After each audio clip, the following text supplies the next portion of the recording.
Here's a look at the new pads compared to the old pads. So this car has about just a little over 80,000 miles, and I was kind of surprised to see that these pads have worn down so much. Hi folks, welcome back to the channel and welcome to our 2020 Mazda Cx9. Today we're doing a brake job on the front brakes, and I want to show you guys how to do it. Now obviously, to get started you're going to want to jack your car up, so be sure to follow the manufacturer's suggested procedures to jack your car up. I've got the front supported on jack stands, and I also just put the tire underneath the frame in case something happens. I've already inspected mine just visually, and the rotors don't feel bad. There's no gouging, no significant damage to the rotors, so I'm not replacing the rotors, but I'll show you when you will need to do that and where that comes in the process.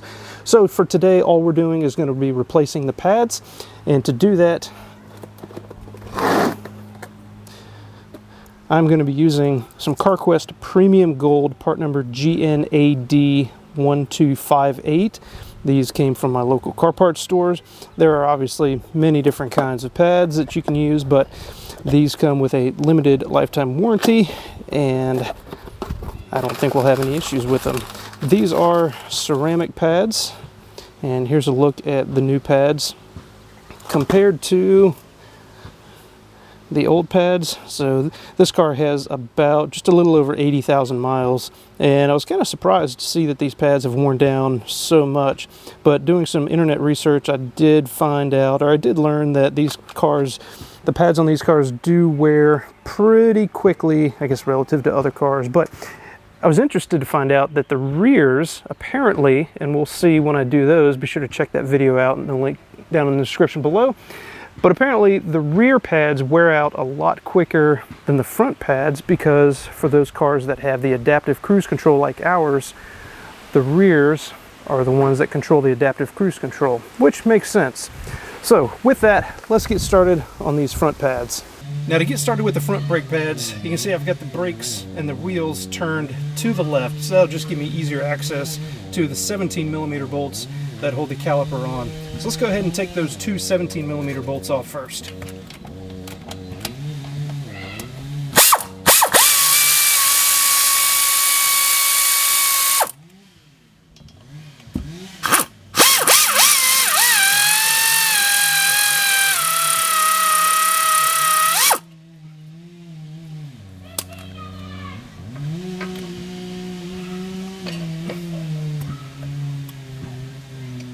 So real quick, these two caliper slide pins, you will notice that the top pin is larger than the bottom pin. So just keep those in order for when you go to put those back in.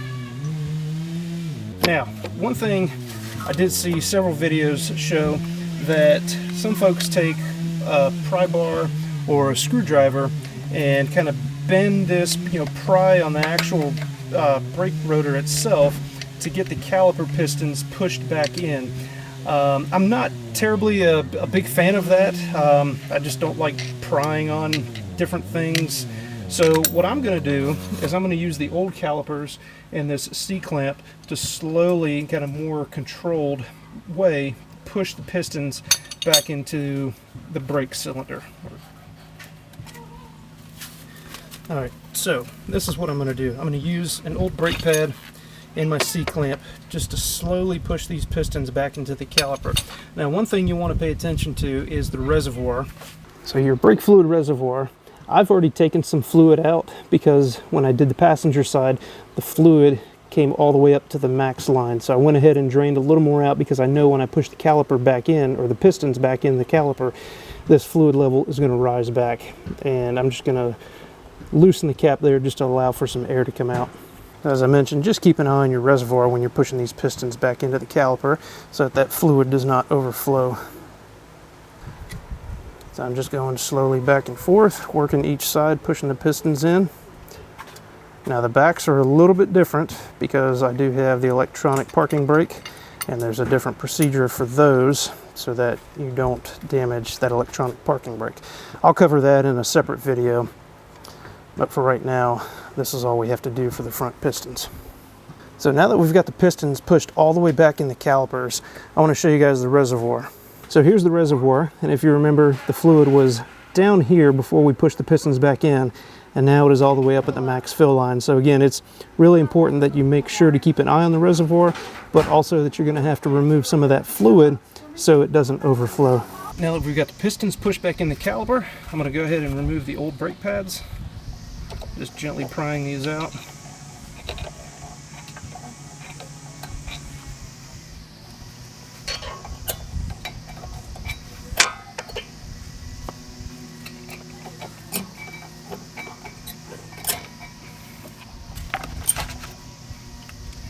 Now you notice the little squealer tab is here on the inside pad itself, so we'll have to put a new one on that. And the kit that I bought does come with all of the hardware. But for comparison, there is the new pad compared to the old pad. That's the inner. And then compared to the outer pad. So not a lot of life left on these just after 80,000 miles. So after you have the pads removed, now would be the time that you're going to remove the caliper bracket itself if you're going to remove the rotor. Again, as I said, I'm not going to do that, so I'm going to leave the caliper bracket in place. The kit I bought does come with the hardware. It comes with the little squealer that you put on the pad itself, and then it also comes with the little guide brackets.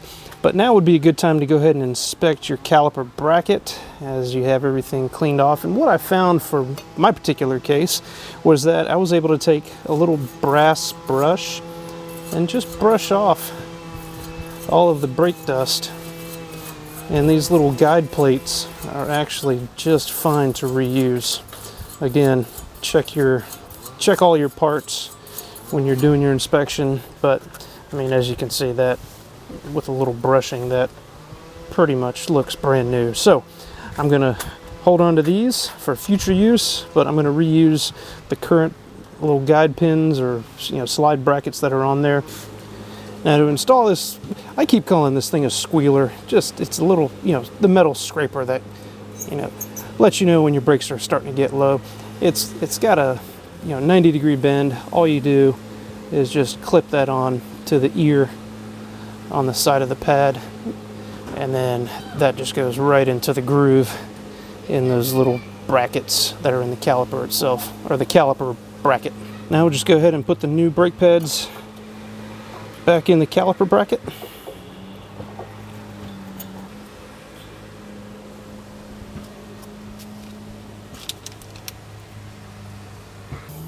Go. Again, hopefully you can tell a big difference between the old pads and the new pads. And my symptoms, and the reason I'm changing these pads is because I noticed when we were backing up at slow speeds, the pads started to squeak, or the brakes started to squeak. Now, as I mentioned, I'm going to be doing the rears as well, and I'll have a link to that video down in the description. But for now, we're just changing the pads on the front. Now, the only thing left we have to do is put the caliper back on. Now, the only thing that's a little finicky to put back on is these rubber grommets for the slide pins. Just be sure that when you're putting these back together that you don't get these kind of bunched up in the caliper itself.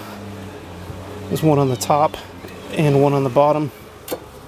And again, make sure your slide pins are in the right order. The larger one goes on top and the smaller one goes on the bottom. Now these already have, or these still have, to me, enough factory grease on them. They're not terribly dirty.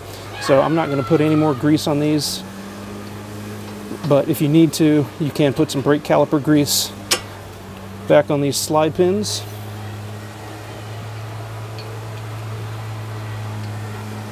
And just be kind of gentle with these, because again, you don't want to kind of mar up or tear those rubber boots.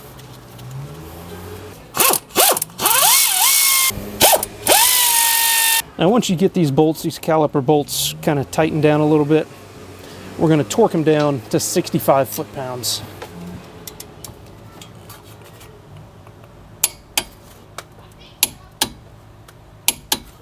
There.